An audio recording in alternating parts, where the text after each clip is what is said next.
ഇന്ന് നമുക്കുണ്ടല്ലോ തമിഴ്നാട് സ്റ്റൈലിലെ ഒരു എണ്ണയിൽ കത്തിരിക്ക കുഴമ്പ് തയ്യാറാക്കി നോക്കാട്ടോ. അപ്പോൾ അതിനായിട്ട് വയലറ്റ് വഴുതനങ്ങ ഇതേ രീതിയിൽ നാലായിട്ടൊന്ന് മുറിച്ചെടുക്കാം.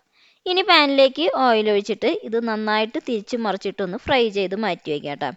അതേ പാനിലേക്ക് തന്നെ ഓയിൽ ഒഴിച്ചിട്ട് ചെറുള്ളിയും വെളുത്തുള്ളിയും ചെറിയ കഷ്ണം ഇഞ്ചി അതുപോലെ ഒരു തക്കാളിയും കുറച്ച് കുരുമുളകും ജീരകം പിന്നെ പൊടികളായിട്ടുള്ള മഞ്ഞൾപ്പൊടിയും മുളക് പൊടിയും മല്ലിപ്പൊടിയും ഇതൊക്കെ പച്ചമണം മാറുന്നത് വരെ ഒന്ന് വഴറ്റിയിട്ട് കുറച്ച് നാളികേരം കൂടി ഇട്ടിട്ട് നന്നായിട്ടൊന്ന് മിക്സ് ചെയ്തെടുക്കാം കേട്ടോ.